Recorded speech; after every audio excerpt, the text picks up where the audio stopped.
Alright, wala nang intro-intro pa mga kadumagat. Eto na naman tayo, luto na naman. Ayan, ng luya, bawang, sibuyas, papaya, siling green, at saka daon ng sili. Ayan, oh, medyo hinog na yung papaya natin, oh. At tagalan sa rep, eh. At saka ayan, yung kaunting baboy mga kadumagat. Alright, ang ating lulutuin ay tinulang baboy. Yan. Tinulang baboy naman ano. Ayan, nagpainit na tayo na naman yung paborito nating kawali. Ayan, lagyan natin konting mantika. Alright. Ayan oh, simpleng luto na naman to mga kadumagat. Yan yung ating paboritong kawali. Kaya yan yung ating palaging gamit. Ayan na, akin na diyang sasangkot yung mga kadumagat yung luya. Ayan oh, halong malambing na naman ang gagawin natin dyan. Basic na halo lang. Ayan oh. Ayan, mga lutong dumagat lang. Ayan. Sa susunod na natin yung bawang at sibuyas. Ayan, natin na naman pinagsama yan kasi hindi dapat yan naghihiwalay. Kaya yan ay ating dapat pagsasamahin palagi. Parang kayo lang yan mga kadumagat. Yung mga nagmamahalan. Ay inay. Bumanat na naman ang kusinerong dumagat. Ayun oh.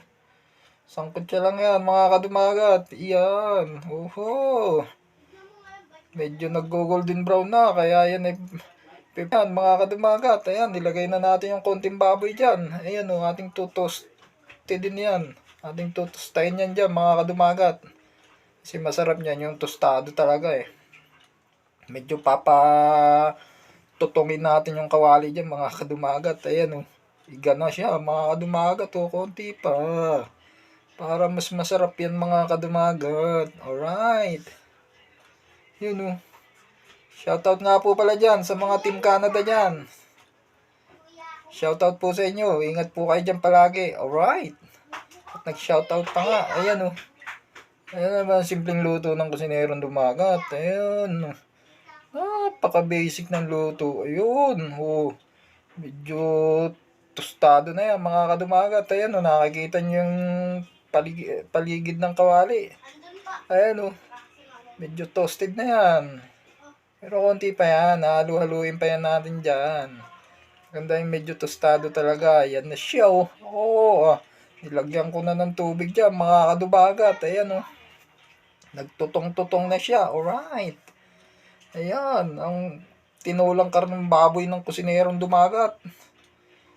Napakasimpleng luto lang. Oh, tingnan natin. Ayan oh, kumukulo na siya oh. Atin lang pinapalambot yan dyan. Tapos nilagay ko na ang paminta. Ayan. Konting ano lang yan.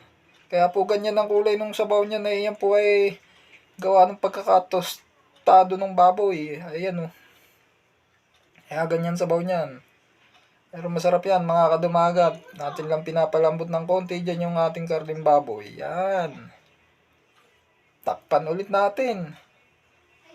Hop. Ayan na. Saigi na naman ang kain ng aking pamangking kong yan. At dyan na, nilagay ko na yung ating pampalasa.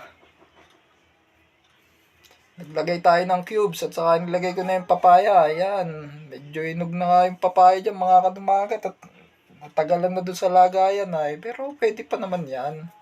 Hindi naman siya yung malambot na malambot talaga mga kadumagat. Ayan o. Oh, may napasama pang isang dahon. Yan. Palambutin lang din natin dyan mga dumagat yung papaya. Medyo malambot na dyan yung baboy, kaya yung papaya na lang ating aanoin dyan. Ayan o, kumukulong-kulo na talaga siya. Oo, ay ginayaan. Napakasimpleng luto na naman. Ayan o. Hop, tinikman na. Ayan na siya. Tumikim-tikim-tikim-tikim na nga. Yan na yung sinasabi ko pasimpleng tikim ka na naman eh. Pero kasama yan sa pagluluto mga kadumagat. Ayan, at naglagay na tayo dyan ng konting asin. Ayan o. Atin lang pinapalambot yung papaya dyan. At okay na yan dyan. Ayan o, nilagay na yung ano. Yung siling green. Bango. Ayan, papabango rin dyan. Oh, tumikim na naman siya. Aba, talagang tumikim na naman. Ayan, alright.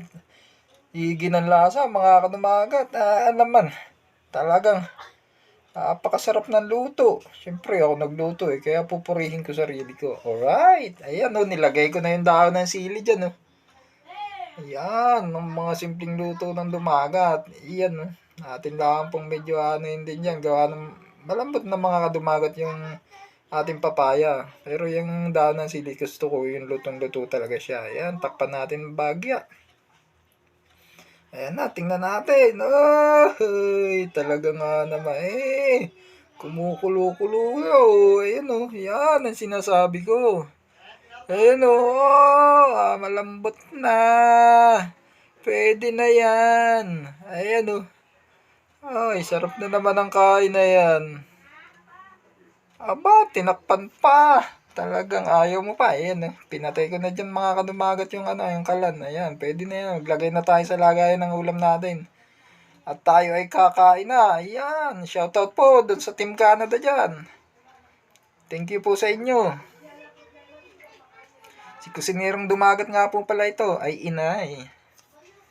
At nag-shoutout pa. Ayan at talagang sarap na yung mga kadumagat. Simpleng luto lang.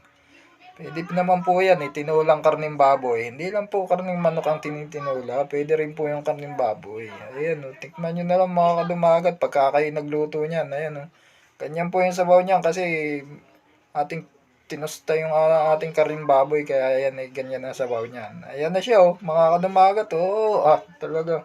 Kain na tayo mga kadumagat. Higin na yan. Mainit-init yung sabaw. Ayan na may kanin na ako.